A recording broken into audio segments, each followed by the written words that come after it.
merci beaucoup. Alors, on était en train de parler, de parler la langue, mais oui. l'Église semble être divisée. Non, c'est pas une division. C'est pas une division. C'est l'ignorance complète de la parole de Dieu. Ouais, Matthieu 22, 29. Vous êtes dans l'erreur parce que vous ne comprenez ni les Écritures, ni la puissance de Dieu. Paul n'a jamais refusé de parler en langue.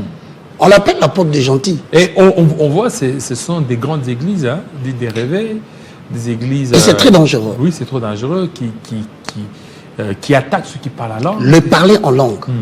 L'église est née avec le parler en langue. L'église dont on parle aujourd'hui, c'est l'église est née avec le parler en langue. Le parler en langue est l'un des facteurs qui ont donné naissance à l'église. Comment vous pouvez refuser? La Bible dit ils étaient tous dans la chambre haute. Ils étaient en train de prier et tout à coup. Ils appuient la prophétie, mais ils sont contre le parler en langue. Ça m'étonne parce que la prophétie, en tant que prédiction, ou en tant que message du futur, a pour source de parler en langue. Voilà pourquoi Paul dit, si quelqu'un parle, qu'un autre attende. Qu'il y ait interprétation. C'est justement la prophétie intelligemment parlée,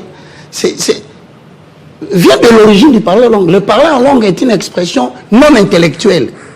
Mais puisque les gens doivent comprendre les choses en français, la prophétie qui est dite en termes de parler en langue doit être interprétée. Paul va plus loin. Il dit, s'il n'y a pas de traducteur ou d'interprète, que tout le monde se taise et que chacun examine sa conscience. Vous savez, dans la chambre haute, ils se mirent tous à parler en de nouvelles langues selon que l'Esprit leur donnait de s'exprimer. Les gens disent ceci. D'après eux, les nouvelles langues sont des langues qui existent, mais qui ne sont pas parlées dans notre espace de territoire. Ils donnent cette expression-là. Mais ils oublient que la Bible dit des langues semblables à des langues de feu. C'est-à-dire que ce n'est pas le swahili, c'est la langue de feu. La langue de feu, c'est la langue de l'esprit. Et cette parler en langue, justement, qui met des confusions dans la tête, est une composante, c'est un concept. Il y a 3 dimensions, 3 composantes de l'expression parler en langue. Vous savez, aujourd'hui, nous avons un sérieux problème à l'église. Il y a trop de prédicateurs, mais trop peu d'enseignants. Les enseignants de la parole.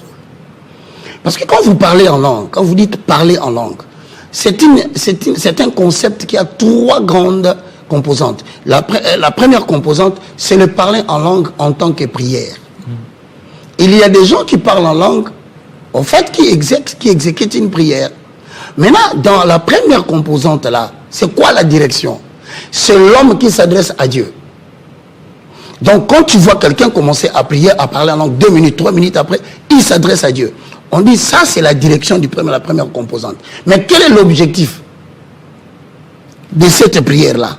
Il s'édifie lui-même. Mais la deuxième composante du concept de parler en langue, la première, c'était la prière. La deuxième, c'est un message. Il y a des gens qui reçoivent une influence totale du Saint-Esprit et se mettent à annoncer des choses à venir à l'église ou des choses cachées dans la vie des gens. Ça, c'est un message qui vient de la part de l'Éternel, qui touche la langue de l'homme, qui la transforme, et l'homme commence à déclarer des choses qu'il ne connaît pas, mais il est en train de dévoiler les cœurs des gens. Cela, l'apôtre Paul dit, la direction, c'est de Dieu envers l'homme. Quel est l'objectif d'un tel parler en langue? Il dit, c'est pour que Dieu annonce des mystères. Troisième, c'est plusieurs qui l'ignorent, dans le livre de 1 Corinthiens chapitre 12, le verset 28 au verset 29, je paraphrase. Tous sont-ils apôtres? Non. Tous sont-ils prophètes? Non. Mais il a donné aux uns les dons de parler en langue. Donc, c'est un ministère apostolique. Voilà comme les gens ignorent beaucoup les enseignements. Ils disent, j'ai suivi, et c'est ici, mon frère pasteur Jean-David Kilolo, je m'en vais faire un remerciement. Je remercie particulièrement le patriarche, l'apôtre Léopold Mutombo Kalongo, que j'ai vu, qui a défendu le parler en langue. Et valablement, je lui dis, il n'y a pas à comparer avec ceux qui font de n'importe quoi. Vous savez, l'aiguisement continuel, c'est quoi? C'est que nous branchons tous de plusieurs manières. Nous péchons en parole, en pensée ou en acte. Parce qu'ils disent le parler en langue de l'acte des apôtres, c'est le parler en langue qui était compris et entendu par plusieurs. Mais justement, c'est comme ça que dans le deuxième mouvement du Saint-Esprit, la Bible dit on les entendait parler à leur langue. Et maintenant, ils disent, ce n'était pas les Ropachala, Baba, ce n'était pas ça. Lorsque vous allez dans Ésaïe chapitre 29, dans différentes versions, et d'ailleurs dans la version Parole vivante, c'est écrit, à qui veut-il enseigner cette sagesse? À qui veut-il enseigner cette intelligence? Est-ce à des enfants, c'est vrai, qui viennent à peine de quitter le lait maternel? Car c'est bobo. Baba. Ils n'ont qu'à vérifier. Ils n'ont qu'à vérifier. Je dis, c'est de l'ignorance. Quiconque connaît bien le Saint-Esprit ne peut jamais parler en mal contre le parler en langue. Et je suis étonné. Bon, écoutez, petite démonstration pour les besoins de la cause. Vous savez que l'homme, avec une intelligence limitée, est arrivé au niveau de la langue, de l'expression linguistique, à créer des mots qui se ressemblent mais qui ne disent pas la même chose. L'être humain, limité. Il dit, ceci est ma chair. Ça, c'est notre chair. Il tient sa peau, il dit, waouh, ma chair. Alors il voit une sœur qui passe, il dit, je vous présente ma chair. Il va au marché, il trouve que les produits de biens, de première nécessité ont augmenté de prix. Il dit, mais écoutez, cette marchandise coûte cher. Quelqu'un qui ne connaît pas le français, il va dire, voici quelqu'un, il répète la même chose. Mais alors qu'il a dit, cher. Et si je me permettais ici de commencer à dire, cher, ses amis qui ne maîtrisent pas la parole de l'Éternel vont dire qu'il répète la même chose. Alors que j'ai dit un mot qui se lit de la même façon, mais qui ne signifie pas la même chose. Et puis qui s'écrit aussi autrement. Autrement. Vous allez, j'ai dit, mais voici mon père qui m'a mis au monde. Je vous présente une paire de chaussures. Oh mon Dieu, ce que tu viens de faire, j'ai eu peur. Mais imaginez que l'être humain limité dans sa sagesse et dans son intelligence, il crée des mots qui sonnent de la même façon. Et aujourd'hui, je vois Jean-David Kilolo, on se retrouve à l'église. Je dis, Jean-David, comment tu vas bien? Et tout à coup, je commence à dire, cher. Père. L'ignorant du message, il dit, mais comment? Il répète la même chose. Or, je dis la même chose, mais qui ne signifie pas la même chose. Voilà pourquoi, dans la diversité des langages divins, quelqu'un peut te dire bobo. Selon toi, dans ton intelligence calfeutrée, dans ta mémoire humaine, tu te dis que je dis la même chose. Alors que le parler en langue n'a pas besoin de beaucoup de paragraphes. L'Éternel peut utiliser le même paragraphe 2 fois, 3 fois, mais qui ne veulent pas dire la même chose. Voilà pourquoi j'exhorte les amis. Et je te disais, quand je dis aiguisement continuel, mon frère, il y a une chose qui affaiblit les chrétiens. Il y a une chose qui affaiblit l'Église. C'est que nous péchons de plusieurs manières. En parole, en pensée ou en acte. Et lorsque quelqu'un a péché, il crée une séparation entre lui et Dieu. Mais pour qu'il rentre dans la communion avec Dieu, il fait comment? On dit il demande pardon. J'ai dit maintenant, après avoir demandé pardon, pourquoi ressens-tu la culpabilité? Parce que tu venais de commettre l'impudicité. Aujourd'hui, de nos jours, avec tout ce qu'il y a comme péché, l'homosexualité, qui bat le plan aujourd'hui dans les églises du Congo, ils font du bruit, mais des homosexuels.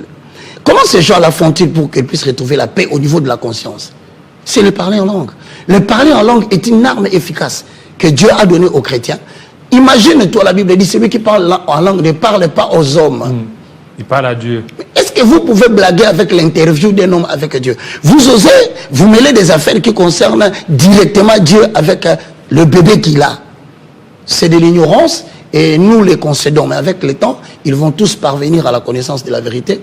Donc, je réitère mes félicitations à l'apôtre Mutombo Kalombo pour avoir soutenu le parler en langue. Voilà, Mutombo Kalombo de Amen. Hein, du ministère Amen. Du ministère Amen. Ça, ouais, c'est le plus important parce qu'il y a encore un autre Mutombo qui, lui, était contre le parler en langue.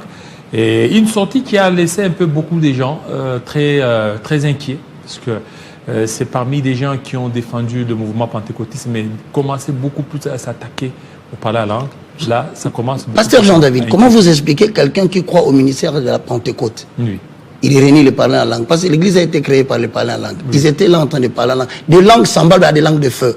Qui ne me donnent pas l'hypothèse, les gens les entendaient. Non. Je parle dans la chambre haute, ils ont exprimé des langues de feu.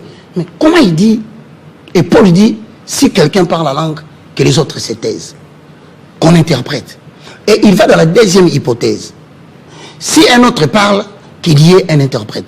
Mais il va même dans l'hypothèse selon laquelle s'il n'y a personne pour interpréter. Donc c'est là où ils disent, vous dites blablabla, il n'y a pas d'interprète. Paul pose même le problème de ce cas-là. Il dit, si personne n'interprète, que tout le monde se taise et que chacun examine sa conscience.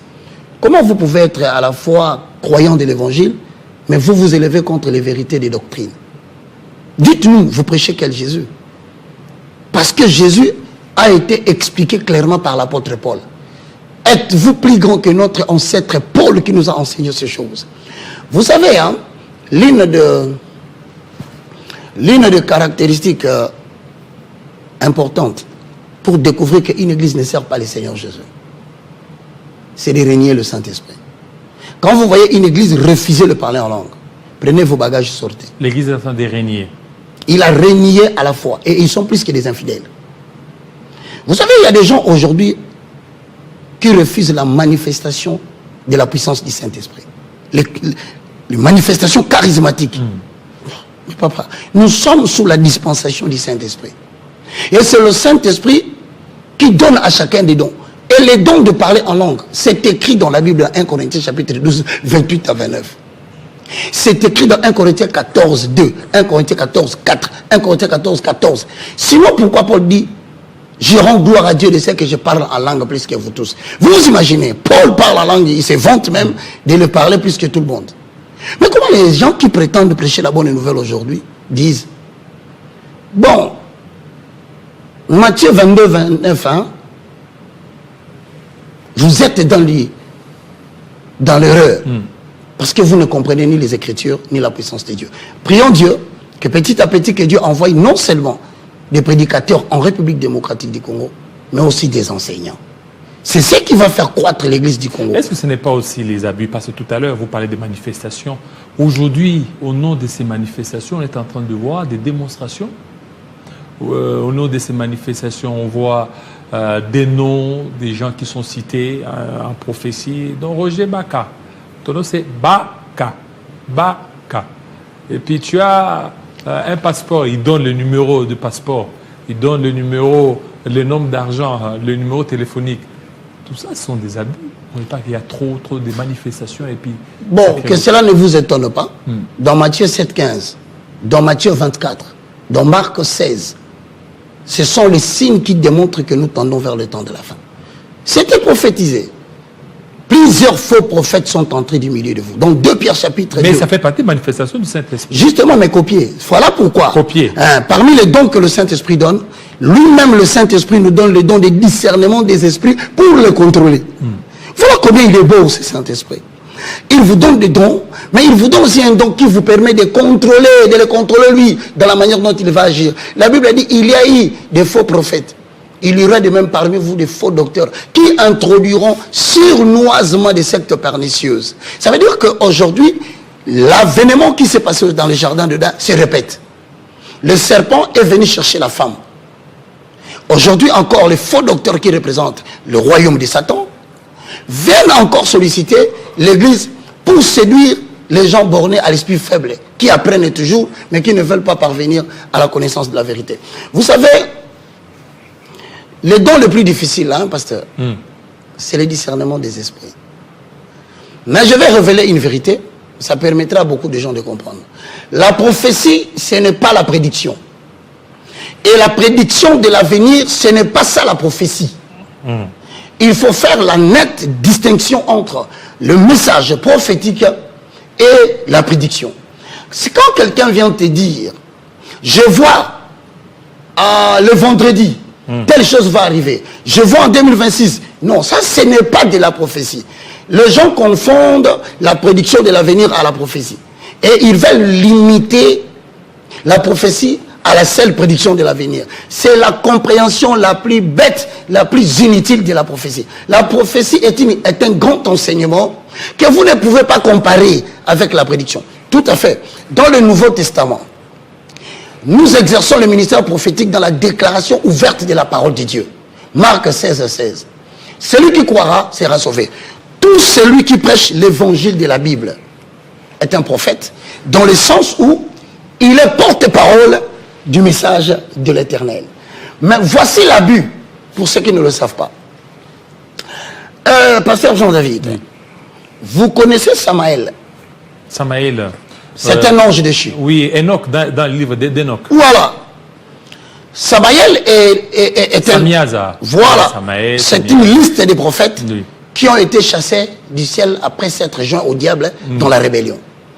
Samaël particulièrement, il avait reçu un don de l'Éternel de prédire. Ça s'appelle de la clairvoyance. Dans des explications la plus simple, la voyance claire. Et aujourd'hui, avec les gnoses du gnosticisme, avec le mysticisme angélique, suivez bien les mots,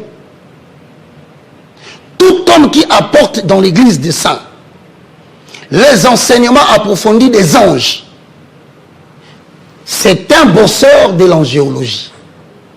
L'angéologie est une des branches de la Kabbale juive. Je ne voudrais pas aller très loin, mais je vous dis, quelqu'un qui te dit, tu t'appelles D-A-V-I-D, David. Ce n'est pas ça la prophétie. Ça, c'est de la clairvoyance. Ça s'exécute par l'activation des anges. Et il y a des codes pour activer les mouvements des anges à l'église ou dans une assemblée quelconque. Tout le monde qui est passé dans les enseignements et qui a maîtrisé les cours de l'angéologie, il comprend complètement que vous êtes sous l'emprise d'une force extérieure qui n'a rien à voir avec Dieu. Samaël, l'ange de la clairvoyance. Ils sont capables de vous dire la somme de l'argent que vous avez en poche. Mais Dieu aussi peut dire ça. Ce n'est pas le travail malheureusement du Saint-Esprit. Mais Dieu peut aussi dire. Non, Dieu n'a rien à foutre de la couleur de ta ceinture. Il n'a rien à foutre de la couleur de ton sous-vêtement. Mais ça fait partie de la prophétie. Agabus a vu juste l'habit. L'habit. La personne à qui appartient cet habit écoute ce qui va lui arriver. En fait, Agabus n'a pas prophétisé, il a identifié. C'est de l'identification. Oui. La personne à qui appartient ces lunettes, je n'ai pas prophétisé, je ne le connais même pas. Si je devais parler de la prédiction, je dirais ces lunettes appartiennent à Jean-David, voilà ce qui va lui arriver dans la suite des temps. Mais Agabus a dit, la personne à qui appartient. Donc, l'esprit l'a parlé pour l'habit. Et l'habit n'était pas un élément invisible, c'était visible. Donc, il ne faut pas... Mais quand vous lisez la Bible est composée, il y a une grande partie des anges. Non. Des Genèse jusqu'à Apocalypse, il y a les anges. La question, mais, alors pourquoi aujourd'hui? La question c'est pourquoi. Ça peut faire... La question c'est pourquoi Dieu travaillait avec les anges. Oui. C'est ça. De Genèse jusqu'au livre de Malachie, il n'y a personne qui n'a reçu l'habitation du Saint-Esprit en lui de manière pleine. Personne. Le Saint-Esprit venait, il agissait et il quittait. Voilà pourquoi dans le livre de Psaume 51, David dit, ne me retire pas ton esprit saint. Rends-moi la joie de ton salut. Ça veut dire quoi? Tous ceux qui ont opéré des miracles dans l'Ancien Testament, qui ont fait des choses qui dépassent l'intelligence humaine, ne l'ont pas fait par leur propre capacité. C'était le Saint-Esprit qui venait agir en eux. Voilà pourquoi dans Genèse, au chapitre 1, le verset 1 à 2, je paraphrase. Au commencement, Dieu créa le ciel et la terre. L'Esprit de l'Éternel mouvait au-dessus des eaux. Jean-David, pose-toi la question, pourquoi l'Esprit ne pouvait pas mouvoir au-dessus de la pierre? Pourquoi l'Esprit ne mouvait pas au-dessus des herbes ou des arbres? Mais l'Esprit a choisi de mouvoir au-dessus des eaux. Pourquoi? Parce que de Genèse jusqu'à Malachie, le Saint-Esprit est venu agir chez les gens. Voilà pourquoi lorsque Saül, il approche le prophète Samuel, il lui dit, va, l'Esprit de l'Éternel te saisira. Tu prophétiseras avec eux. Voilà. Ça va changer notre homme. Donc, l'Esprit venait opérer et partait. Mais regarde la particularité. Dieu est tellement bon, la beauté des Écritures. Le même Esprit qui mouvait au-dessus des eaux nous enseigne dans le Nouveau Testament qu'il y a un homme qui est venu dans les eaux du baptême. Et il y avait un monsieur qu'on appelait Jean-Baptiste. Et on lui avait dit, tu recevras un homme. L'Esprit de l'Éternel descendra sur son épaule sous la forme d'une colombe. Et le deuxième signe, il opérera beaucoup de miracles. Donc l'Esprit Saint attendait délibérément, depuis la création, en qui il devait habiter, Jésus-Christ de Nazareth. Ils ont fait leur rencontre dans l'eau.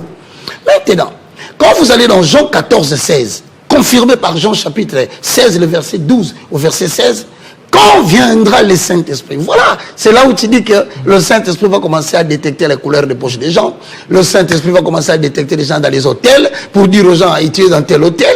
Le Saint-Esprit va plus loin. Il va même annoncer à une femme la couleur de son soutien. Quel manquement de respect des filles d'autrui.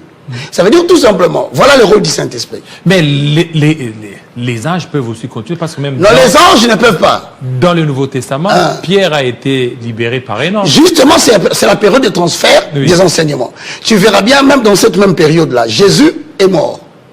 Les gens ne comprennent pas encore ce que c'est le mouvement du Saint-Esprit. D'ailleurs, le choix du disciple, à part celui qui avait trahi Jésus, Judas. Ça ne devait pas se faire sur base des l'urim et des tumim. Donc c'était la période transitoire où les gens ne savaient pas encore comment le Saint-Esprit opérait. La raison pour laquelle la Bible dit, ne quittez pas Jérusalem. L'Esprit de l'Éternel vous saisira et il va vous transformer. Restez pour recevoir ce qui vous a été promis. Donc le Saint-Esprit, en accord avec les deux références bibliques ici mentionnées, je parle de Jean 14, 16, Jean 16, 12 à 17, il vous révélera toutes choses. Voici le Saint-Esprit son travail. C'est de révéler aux chrétiens toutes choses. Parlant de la révélation, il faut comprendre ce que c'est la définition. Et quand le Saint-Esprit est là, les anges ne peuvent pas se manifester. Ils vont faire quoi? Parce que la Bible dit, il opère en nous dans 3 dimensions. En toi, sur toi, avec toi. Mais quand tu as le Saint-Esprit, les anges sont là. Les anges ne font qu'obéir. Non, le Saint-Esprit d'ailleurs n'a pas besoin des anges. Parce que tout ce que l'ange faisait à l'extérieur avec le régime de la loi, dans la grâce, le Saint-Esprit le fait à l'intérieur de l'homme. La différence avec l'Ancien Testament, c'était une religion extérieure. Voilà pourquoi l'ange s'est manifesté à l'extérieur. Mais le Nouveau Testament, c'est la mouvance de Dieu dans un vaisseau humain à travers le Saint-Esprit. C'est une religion de l'intérieur, plus de l'extérieur. Vous n'avez même pas besoin des anges. Vous n'avez même pas besoin de savoir qu'il est là. Vous n'avez même pas besoin de prêter attention à lui. Il a sa mission qu'on lui avait confiée dans l'Ancien Testament, mais dans le Nouveau Testament. D'ailleurs, vous allez comprendre pourquoi dans le Nouveau Testament, aucun disciple des 12 n'a invoqué les anges. Aucun. Allez vérifier, lisez la Bible. Aucun n'a invoqué. Même quand l'ange est venu libérer Pierre, il a tapoté. Pierre ne l'a pas invité. Mais je crois et je confesse que Jésus-Christ a dit à Nathanaël, vous verrez des anges descendre, monter et descendre. Mais monter et descendre sur qui?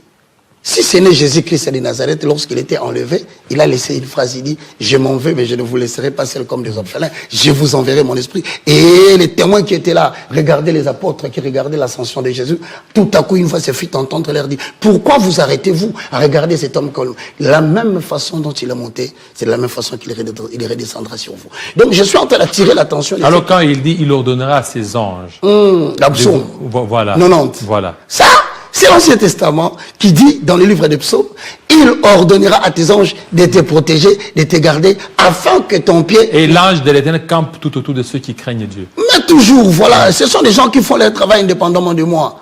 Tel que je suis avec toi. Même dans les livres d'Hébreux, la Bible dit que les anges, ils sont là pour... ils sont au service de ceux qui vont hériter les saluts. Attention, l'expression ange, utilisée dans le livre d'Hébreux, qui est le livre de l'Alliance du Nouveau Testament. Le livre d'Hébreux, si vous le regardez, c'est comme le livre de Deutéronome. Le livre de Deutéronome, c'est un livre qui parle de l'Ancien Testament. C'est ça, le code, le livre du code. Et Hébreu, c'est le livre des codes du Nouveau Testament.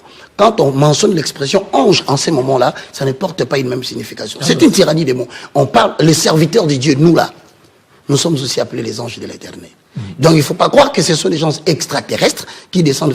Aujourd'hui, il y a des infiltrations, hein, Jean-David. Je te dis, il y a une infiltration totale de l'occultisme dans le milieu chrétien. Et il passe par des petites choses pareilles. Tantôt, vous le verrez parler du code vestimentaire, qu'il faut vous habiller en blanc. Le Saint-Esprit n'a pas besoin de la couleur d'un habit pour agir. Ça, c'est de l'initiation. Ce sont des pratiques occultes. Le Saint-Esprit n'est plus l'esprit de l'extérieur. D'ailleurs, je m'en vais saluer un serviteur de Dieu qui, selon lui, il disait, je sens les anges, ils sont là. Ah bon? Les anges, ils sont là. C'est la présence de Dieu. Ah, c'est les anges, la présence de Dieu. Il peut sentir la présence de Dieu. Vous savez, hein, il peut sentir les anges. Il sent les anges. Oui. Ils sont là. Oui. Non. Mesdames et messieurs, nous n'avons besoin que du paraclet. Les communicateurs indispensables de la grâce. Il s'appelle le Saint-Esprit. C'est celui-là qui agit sur nous. On vous l'expliquera prochainement. Il agit avec nous et il agit en nous. Il n'a nullement besoin des anges. Je le dis et je le confirme. Si vous voyez quelqu'un perdre du temps à l'église pour vous enseigner l'angéologie, faites très attention, vous êtes déjà en train de fréquenter avec la Kabbale juive. Kabbale juive. Ouais. Que je connais beaucoup, d'ailleurs, j'ai appelé la Bible et un jour je voulais te le faire voir ici. Donc aujourd'hui, il y a beaucoup d'infiltration. Notre message repose sur Christ, pas sur les anges. Et Paul dit, je prêche Christ mort, crucifié et ressuscité. Point barre. Ne nous amenez pas. Il y a beaucoup de choses comme ça. On est en train de tromper les chrétiens aujourd'hui. Moi, par exemple, je n'ai jamais parlé des anges. Mais pourquoi je suis là où je suis? Je reconnais, pour ne pas créer un débat là-dessus, qu'ils existent.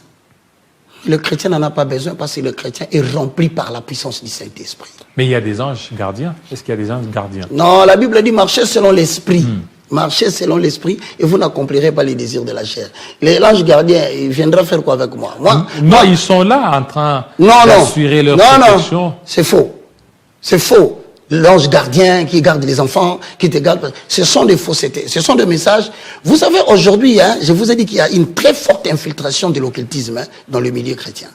Beaucoup. Il y en a des sœurs, ils opèrent souvent. Vous verrez le ministère de la puissance. Ils aiment bien le ministère de la puissance. Je sens la puissance de Dieu est là.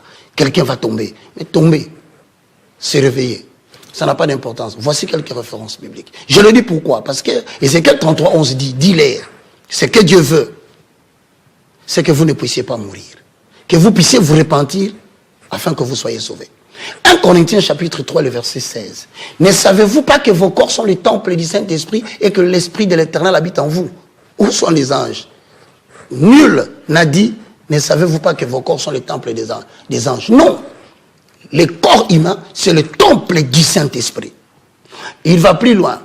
Lorsque vous allez dans le livre de Romains, chapitre 14, le verset 16, vous ajoutez Romains, chapitre 16, le verset 17 à 18.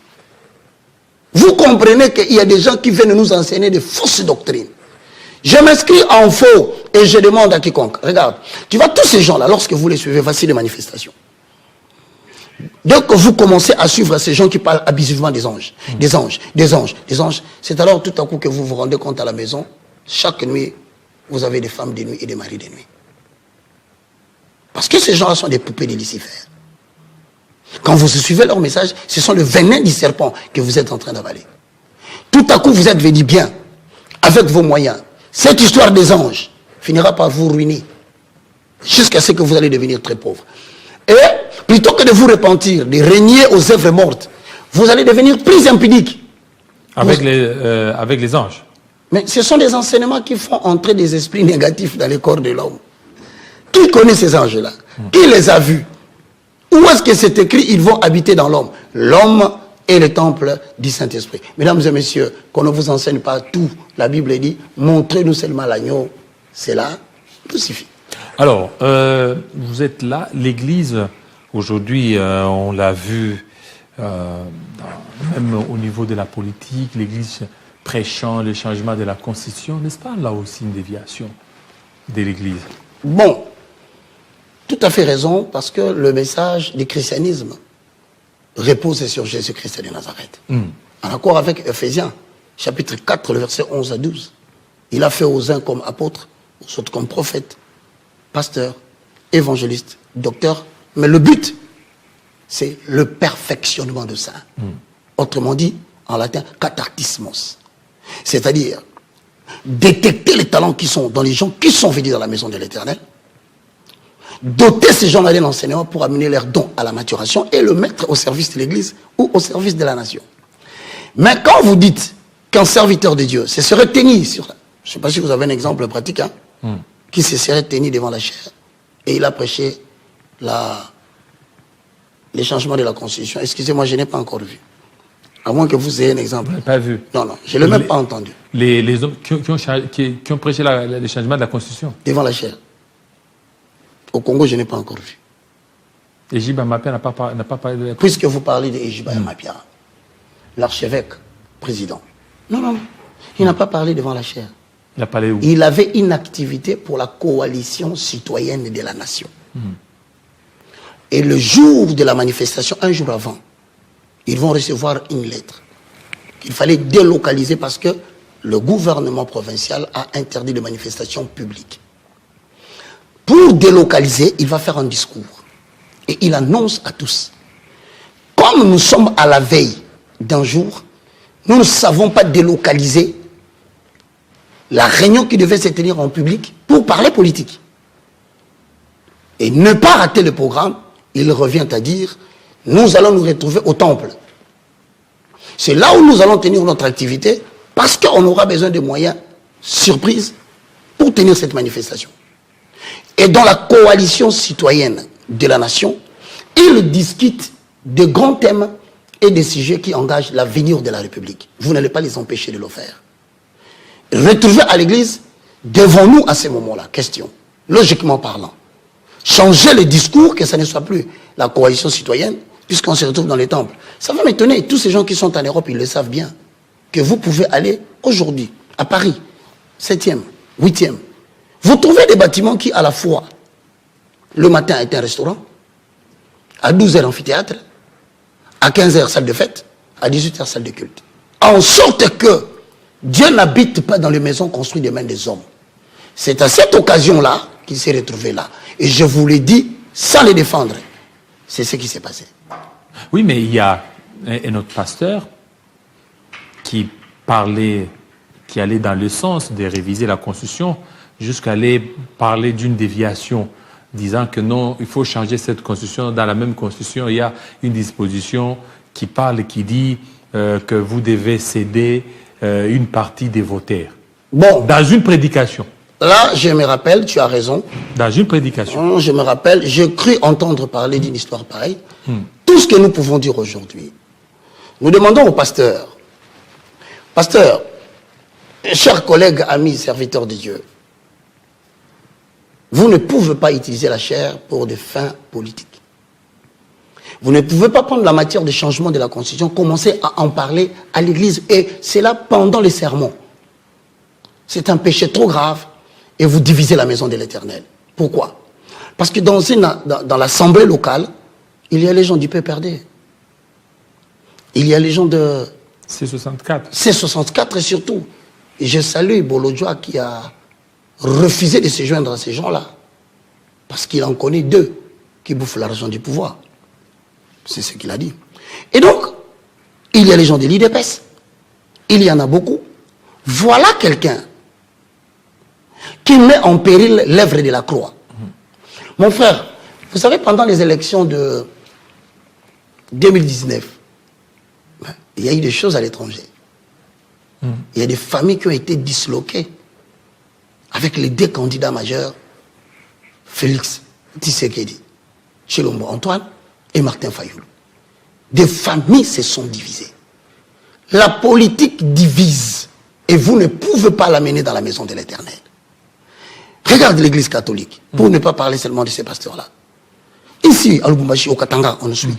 Ils ont tenté, quelques prêtres, de parler qu'ils ont refusé la Constitution à l'Église, mais il y a eu des murmures. Les gens sont sortis. Donc il ne s'agit pas seulement de l'Église de Réveil. Que ce soit les mouvements kimbanguistes, que ce soit, d'ailleurs, eux prêtent très attention à cela. Et l'Église des kimbanguistes ne se mêle pas trop aux histoires politiques. Bien que les politiques viennent les rendre visite, ils sont à féliciter, Papa Simon. Félicitations. Mais l'Église catholique qui commence aujourd'hui à faire des problématiques de changement, de refus du changement de la Constitution, une prédication de Saint-Pierre. Ça n'existe pas. Et donc, je te donne raison, je ne voudrais pas dire que tu as totalement tort, mais il est strictement interdit d'aborder les matières politiques dans la maison de l'Éternel. Alors maintenant, aujourd'hui, c'est quoi les rôles de l'Église pendant cette période où on parle du changement de la Constitution, on parle du référendum, on parle aussi du dialogue? Bon, Une chose est vraie. L'homme de Dieu a des identités. Une identité divine en tant qu'enfant de Dieu ou serviteur de Dieu, au-delà. Mais il est aussi citoyen de la République démocratique du Congo. Allons-nous les empêcher d'aller faire des élire? Ce sont des droits civiques. Article 23 de la présente Constitution. C'est écrit. On ne peut pas interdire à quelqu'un de faire connaître ne fût-ce que ses opinions. On ne peut pas. Nous avons interdit à l'Église, interdit, oui, on s'arrête là. Mais maintenant, là, nous sommes dans le fait que, quel est l'apport d'un serviteur de Dieu dans la gestion politique de sa nation? Premier point, mesdames et messieurs, vous savez, certains fondent leur argument dans le fait que des Nathan, des prophètes Ésaïe, des gens qui ont blâmé les rois, qui ont remis le roi à l'ordre. J'en connais même celui qui a refusé de parler avec Saül, le prophète Samuel. Vous savez pourquoi ces prophètes avaient l'ascendance sur les autorités politiques de l'époque? C'est parce qu'à cette époque, mesdames et messieurs, il y a la théocratie. C'est Dieu qui utilise les prophètes pour établir des juges, pour établir ceux qui vont diriger. Donc, le juge et le roi étaient redevables aux prophètes parce que c'est le prophète qui les a établis en les oignant d'huile et la capacité spirituelle de Dieu descendait sur eux pour présider au destin de la nation. Ce qui n'est pas le cas aujourd'hui. Certains disent que pourquoi vous ne parlez pas au président de la République qu'il ne devait pas changer la Constitution. Mais vous êtes des serviteurs de Dieu. Pourquoi vous acceptez que le chef de l'État change la Constitution? Mesdames et messieurs, le président de la République, Félix Antoine Tshilombo, il a été élu au suffrage universel. Il est passé par la voie des élections. Les seules personnes qui sont habilitées de remettre en cause et de s'opposer à ce qu'il fait, c'est le peuple. Au-delà du peuple, nous avons les cours et tribunaux, la cour constitutionnelle, nous avons le Parlement, nous avons le Sénat. Ne demandez pas à l'Église de devenir un organe politique. C'est une erreur trop grave, mes frères. Vous allez tomber dans le coup des sanctions du Romains chapitre 13. Toute autorité établie parmi les hommes vient de Dieu. Alors quelqu'un pose la question, il dit, mais si tel est le cas, pourquoi vous n'interdisez pas les chefs de l'État de ne pas changer la Constitution? Mesdames et messieurs, voyez un peu, je vais vous dire le mysticisme de la conduite de Dieu face à une nation qui a un destin prophétique. La République démocratique du Congo est une nation prophétique. Diriger la RDC demande deux choses. Une dimension de mysticisme spirituel et une dimension de la connaissance de la politique. Vous pouvez avoir votre ligne éditoriale sur le plan politique, mais tenez compte que vous êtes en train de diriger une nation à vocation prophétique, avec un destin. Je vous donne deux cas.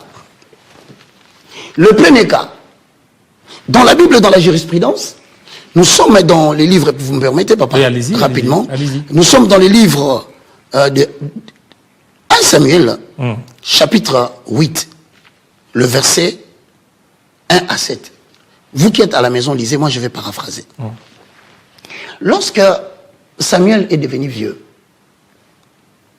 la Bible dit, il a établi des juges sur Israël.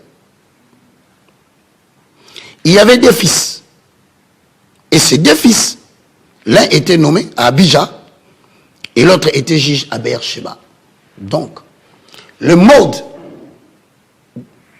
d'établissement des autorités politiques, c'est les prophètes. Samuel qui choisissait. Par conséquent, il a pris ses deux fils. Il a établi l'un à Abijah, l'autre à Beersheba. Si on nous pose la question, quel est le mode ou le régime politique qui était utilisé à l'époque? Établi par Dieu, mes frères et sœurs. Je dis établi par Dieu. La gestion de la nation, la gestion de la République à Israël, c'était Dieu établit le prophète. Le prophète établit les juges qui vont prendre le destin politique de la nation. Mais voilà un peu quelque chose qui est bizarre. C'est que quand il est devenu vieux, quelques anciens sont venus dire à Samuel, Samuel, nous avons quelque chose à te dire. Samuel dit, c'est quoi? Il dit, ben nous avons visité les autres nations, nous avons regardé la manière dont ils fonctionnent. Nous avons trouvé que tes enfants, que tu as établis juges, ils sont en train de fausser les jugements. Alors nous aimerions que le régime politique change. S'il vous plaît, un régime politique établi par Dieu a changé. Certainement, les gens me suivent déjà là où je vais. Ils vont dire, alors qu'est-ce qu'il veut dire par là? Donc on peut changer la constitution. Je dis, écoutez-moi très bien, je vous parle de la jurisprudence biblique. Indignés, parce qu'ils se sont interrogés sur leur vie à la période, mais comment ça ne va pas? Il faut que nous regardions en face la situation de notre condition de notre pays et porter cette résolution dans toutes nos institutions. Sinon, la RDC sera toujours un pays de pantins ballottés au gré des circonstances des nations extérieures. Ça veut dire en d'autres termes, si vous me suivez, il faut qu'à un moment donné, nous puissions réfléchir sur les réformes institutionnelles. Et sur les réformes institutionnelles, Jean-David Kilolo est d'accord. Même Marc Kabound est d'accord. Martin Fayou, nous sommes tous d'accord sur les réformes institutionnelles. Le problème se trouve à quel niveau? Le problème se trouve au niveau lorsque l'on touche la constitution, la loi fondamentale. C'est là où les gens disent leur intention serait de se pérenniser au pouvoir. Je dis bien ce qu'ils pensent. Maintenant, lorsque Samuel va consulter le roi, mon frère David, quel étonnement, il dit, mais écoute, ils ont refusé. Hein? C'est que toi tu as lié sur la terre. Étonnement, Dieu dira à Samuel, va consulter le peuple et fais ce qu'ils vont te demander. Cette consultation a produit un référendum, une loi. Cette loi a changé. Ce n'étaient plus les enfants des prophètes qui pouvaient continuer à diriger. On est passé aux élections. C'est comme ça que le premier roi qui a dirigé Israël, c'est Saül, ensuite viendra David. C'est pour dire que ça peut arriver que les gens s'interrogent sur des réformes institutionnelles de leur pays. Mais le danger que les gens doivent savoir ici, quel est le mobile qui est derrière cette volonté de vouloir changer la Constitution? Voilà, parlons de ça. C'est là où il y a les problèmes. Mais je veux aussi dire aux gens, c'est une nation en vocation. Hein. La RDC, c'est très compliqué, mon cher David. Très compliqué. Voilà, je termine en prenant la deuxième référence, qui va prendre le contraire. Nous sommes dans le livre des Juges, au chapitre 14, le verset 1 au verset 4. Qu'est-ce qui va se passer, mesdames et messieurs? Samson est juge. Samson qui est juge, il va commencer à circuler. Regardez bien ce qui se passe. La compréhension de la volonté de Dieu est très insondable. Ce n'est pas tout le monde qui accède à la compréhension de la volonté de Dieu. Regarde qu'est-ce qui va se passer, mon très cher pasteur David. Je vais terminer par là. Oui. Samson va aimer une fille philistine. Quand il rentre, il dit à ses parents, papa, maman, j'ai trouvé une belle femme là-bas. Je voudrais la prendre en mariage.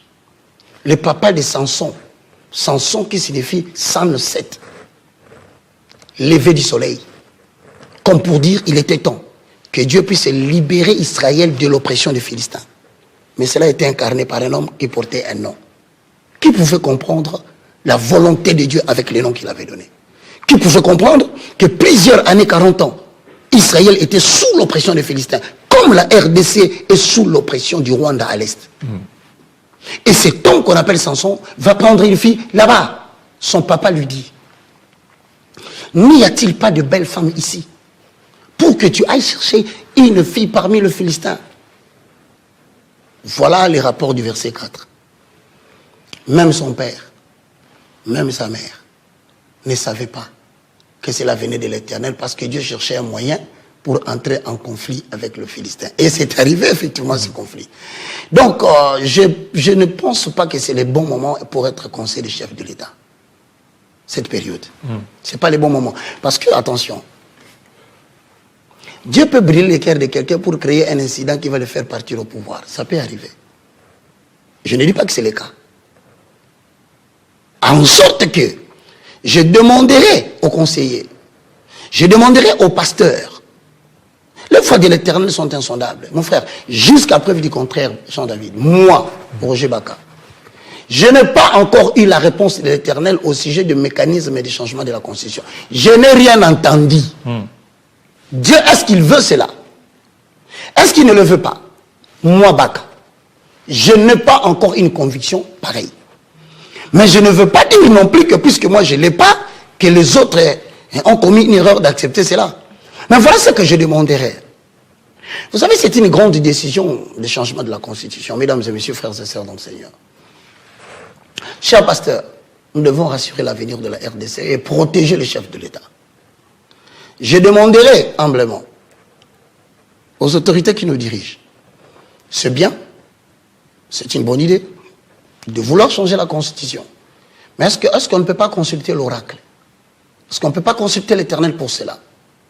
Le président est chrétien, il fréquente les milieux chrétiens. Qui sont ceux pasteurs qui peuvent rassurer le peuple congolais? Parce que ça peut être une bonne idée pour l'avenir du Congo. Qui sait?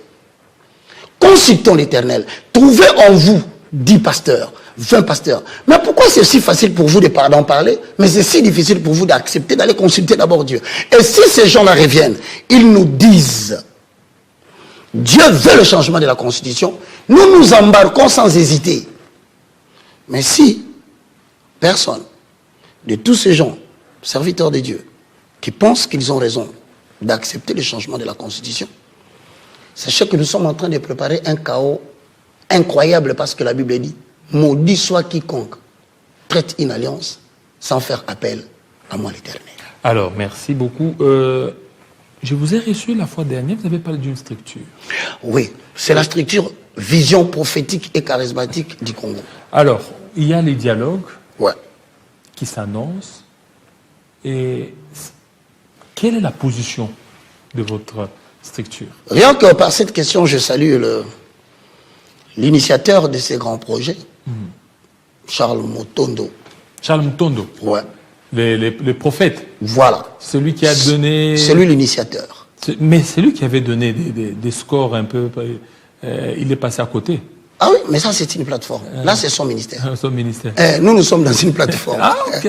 Parce que j'ai cherché Charles Mutondo, je me dis...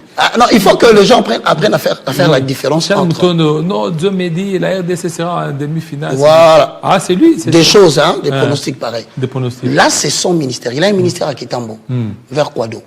C'est son ministère. La VPCC est une plateforme qui unit tous les patriotes. Okay. Les gens qui ont un amour exagéré de leur patrie. Peu importe qui il est. Fait-il footballeur, appartenant à la société civile, confessionnelle ou non confessionnelle, ce qui nous unit dans le VPCC, c'est la défense de la patrie. Maintenant, le VPCC dit ceci comme slogan. Parmi deux voix qui s'opposent, la vision prophétique et charismatique du Congo vient comme une troisième voie pour reconstruire.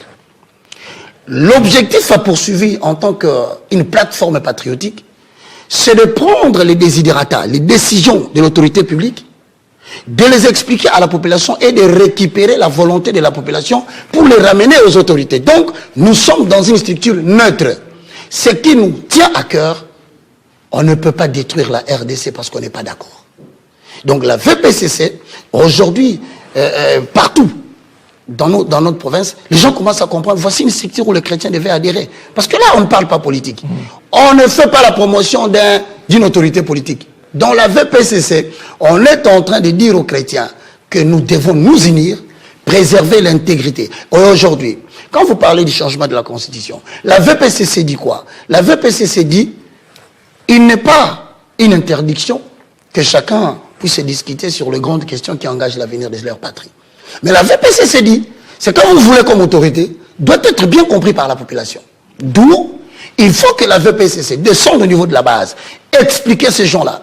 S'ils disent non, nous ne voulons pas, il ne faut pas triquer. La VPCC va rentrer pour dire aux autorités, ça ne passe pas. La population ne fait pas de cela, et voici les dangers qui en découlent. Donc aujourd'hui, pour tous ceux qui veulent bien entrer dans cette plateforme, qui n'est pas un parti politique. J'insiste, il y a des gens qui m'ont dit, on t'a habitué à porter des écharpes. Non, les écharpes, c'est les écharpes de la plateforme où j'exerce les fonctions de coordonnateur national des programmes et de la communication. Donc, mesdames et messieurs, je vous remercie et je vous dis cette phrase. Ne détruisons pas la nation parce que les uns sont d'accord et les autres ne sont pas d'accord. Voilà. Un numéro par lequel ils peuvent vous joindre? Ah, merci. C'est mon numéro WhatsApp uniquement. Oui. Plus 243 90 79 66 785. Je suis en direct. Dès que je sors d'ici, si vous m'appelez par ces numéros qu'on dit ici au Congo, 090 79 66 785, vous avez la possibilité non seulement d'avoir l'information pour la VPCC, mais vous pouvez aussi avoir tous les 11 livres. Je vous l'enverrai sur PDF. Vous pouvez l'imprimer. Je suis le moindre de tous, le plus petit de tous les serviteurs de Dieu. Et l'homme de Dieu, le prophète Elie Samano. King Sam. King Sam. Je le salue. Vous salue d'ailleurs. J'ai la présidence. Il est en direct. Samano King Sam, l'un des prophètes, parmi l'un des prophètes. Oui, c'est parmi des prophètes sérieux. Je l'aime beaucoup et je salue sa femme en passant. Donc, il vous salue d'ailleurs. Alors, j'ai reçu beaucoup de messages. Beaucoup de messages, mais je ne saurais pas les lire. C'est beaucoup de messages. D'autres réponses ont été données par évangéliste Roger Baka. Merci. Il a donné des réponses à ça. Je vous suis avec courtoisie. Voilà un vrai pasteur. Sylvain Matanga. Merci. Sylvain Matanga, Apollinaire Nzouzi. Voilà. Bonjour. Je l'ai souvent suivi attentivement, les pasteurs Roger Baka. M'inspire beaucoup. Merci. Donnez-lui mon numéro. Je vais lui donner votre Merci. numéro. Il a donné ce J'ai numéro. donné le mien. Prenez ce numéro, vous pouvez l'appeler. Voilà, je ne manquerai pas de l'inviter dans notre église. Wow. Au niveau des Kassangoulou. Oh, je viendrai, mon frère. Vous êtes prêts? Je suis prêt, je viendrai. Voilà. Alors, merci beaucoup, Monsieur Caleb Kitenge. Vous êtes très nombreux. Bon, au niveau des parla-langue, il a répondu. Il a répondu par rapport à cette question. Voilà, ça n'est fini. Je vais prendre juste les anniversaires. Anniversaire des Bobambongo. Bobambongo, on va y aller. Merci beaucoup, Docteur Adonis. Docteur Adonis, merci. Ancien collège tout azamier. Belle émission. Et puis, il dit qu'il a été très content, surtout par rapport aux éclaircissements apportés par Roger Baka concernant les parler en langue. Il dit que j'ai beaucoup appris, surtout au niveau des chers. Ah, voilà. Il dit merci beaucoup, docteur, cher docteur.